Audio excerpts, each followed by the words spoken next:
Hi, I'm Chef Carl and welcome to my home. I'd like to thank the military, past, present, and future for protecting America. And I'm going to ask you if you enjoy the videos, to please subscribe. Today we'll be making my wife's mother's meatloaf. Helens passed it on to my wife and I think you're going to like it. So join us in a few minutes. We'll be right back. Chef Carl, food whisperer, taking the mystery out of cooking. So, welcome back. Today we're going to make old-fashioned meatloaf, a recipe that was passed on from my wife's mother, Helen, through her, and she's showing me how to make it, so I'll do my best, Helen. So what do? We're going to start off with 3 pounds of ground beef. I use an 80-20. Now, I'm not wearing gloves, but I have sanitizer, wipes, and soapy water, and I've washed my hands. I got soapy water in the sink. Now, I added a little bit of ground beef because this is only 2.8 pounds, so we want 3 pounds. And when you're making meatloaf, it doesn't have to be quite as exact as when you're baking something where you don't want to make a mistake with the yeast or flour. So, it says, according to my wife and her mother, to break up the ground beef so it's not one big lump. Okay, now we're going to sprinkle in 1 cup of breadcrumbs, plus or minus a little bit. And it's your choice. These are Italian breadcrumbs. I'm going to whisk up our egg a little bit. Just pour it on in.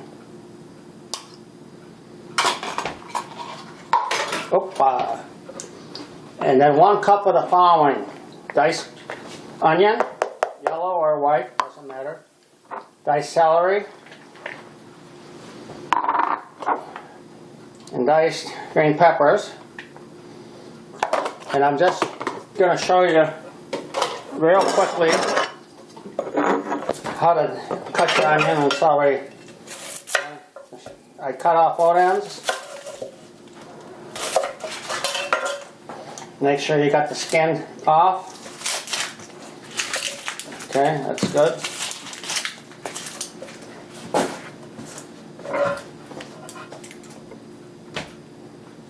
A little warmer in here. These are called ribs here. You see how they go? So you cut 8/10 away with each rib. Make sure you have a sharp knife. And you start turning the knife slightly on an angle. Keep your fingers like this. Look at that. It's a thing of beauty, I tell you. Could add a little more onion. And this is also, my wife mentioned, a good way to get kids to eat vegetables. If you want to add in diced, really finely diced cauliflower or another vegetable, this is the place to do it.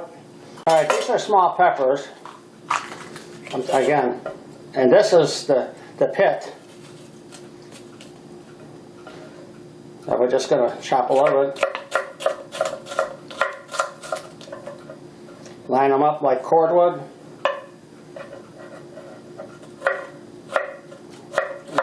Chop, chop, chop, chop, chop, chop, chop, chop, chop. And then you can just do a quick.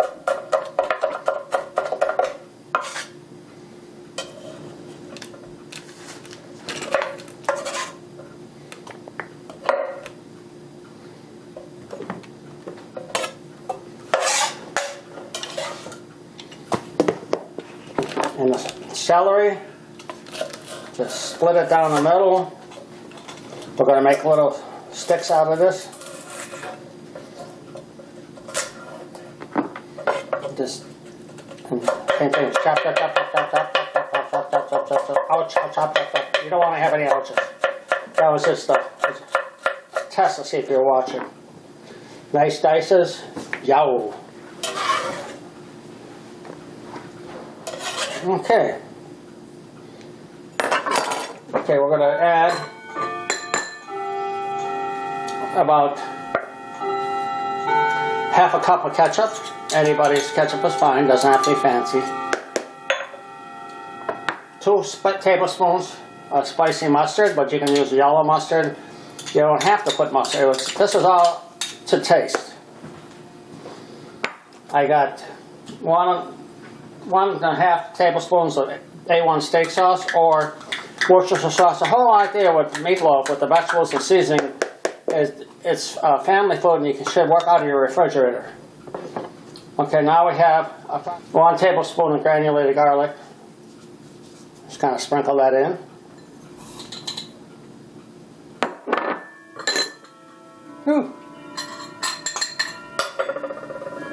And 1 rounded tablespoon of Italian spice, or if you like it a little more, go ahead. And now, you mix it. And just think of this as being a kid again and having fun with gooey Play-Doh or mud, or if you're making grapes with your toes and getting this all inside and squishy. That's a technical term, squishy. In case anybody doesn't know. You can also use the same mixture, if you divide this in half, to make some salisbury steak, especially if you want to cook and freeze some of this stuff. Just make little oval patties out of it, about this thick. And you could also add some instant rice to it, or cooked rice, and stuff some peppers. So once you got this mix, you can go do one thing. You can turn it into meatballs. You put the rice in for the meatballs. You got porcupine meatballs. Tell me what you do, and if you make anything different with your meatloaf. So this is pretty good. So okay, I've got like 8 by 11 or 8 by 10 cake pan. And I want to put this inside. Just keep mixing it. If you don't want a pile of breadcrumbs.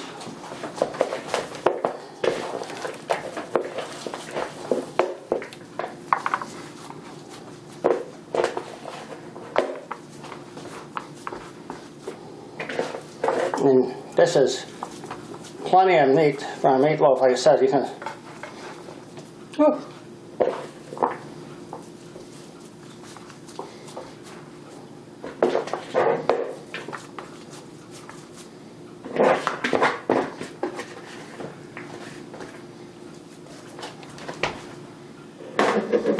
And just kind of press it all down.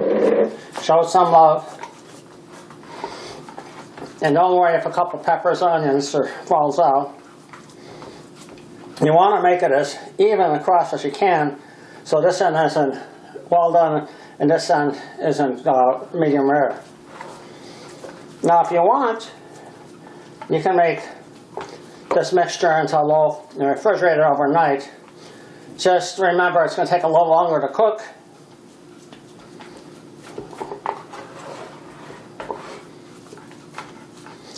I think that's pretty good.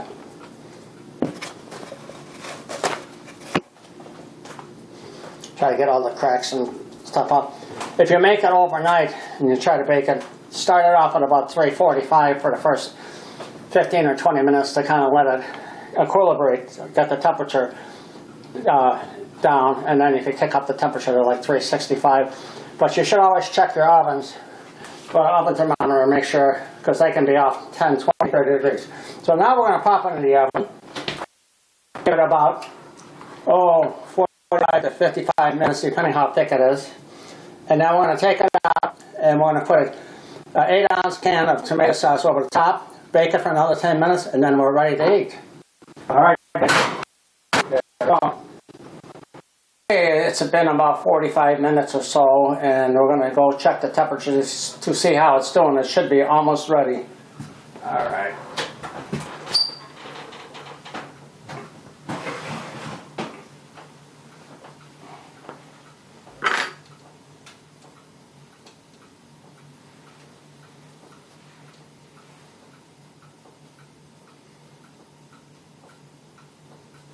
We got about 125 degrees, so we're going to pull it out and put the tomato sauce on top, and then we're going to pop it back in the oven for 5 or 10 minutes. We want to have a minimum of 140.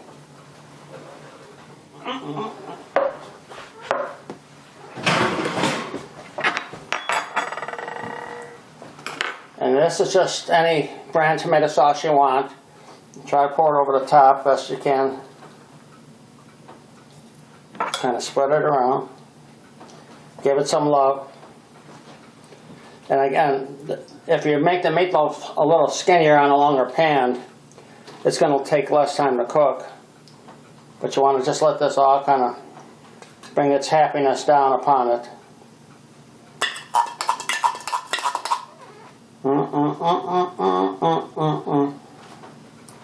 Okay.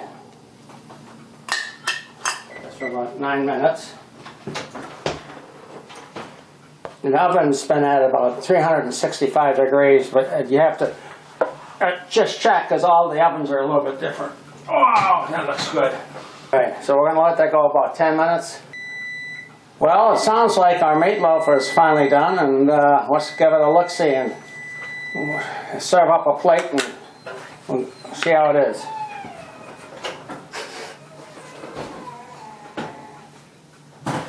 Oh, look at that. Look at that.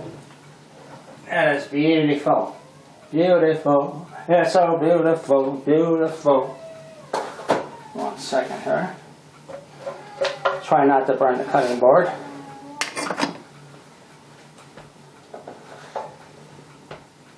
And then normally I'd let this meatloaf rest about 5 minutes or so. But because Ward said he's really hungry, actually it's me, we're going to slice off a couple slices and we'll see what we got. All right, let's cut off a little slice here.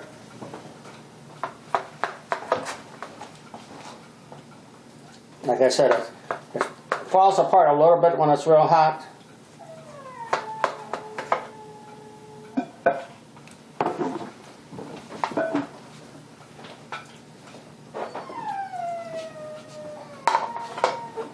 It's falling apart a little bit just because it's so hot.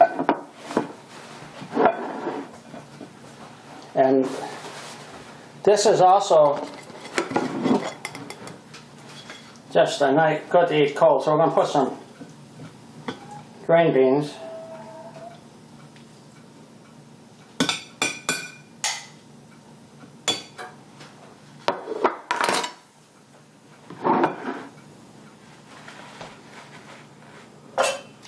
A baked potato, or mashed potatoes, but I didn't have time to.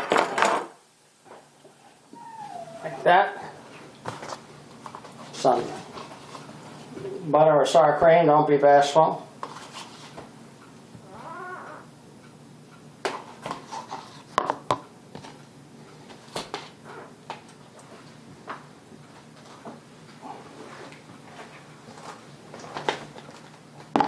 And last but not least, I was lazy, so I bought a jar of pre-made beef gravy, added some sherry to it, a little butter, some mushrooms, and yes, a little, believe it or not, bacon fat grease that I saved up. So, how's that?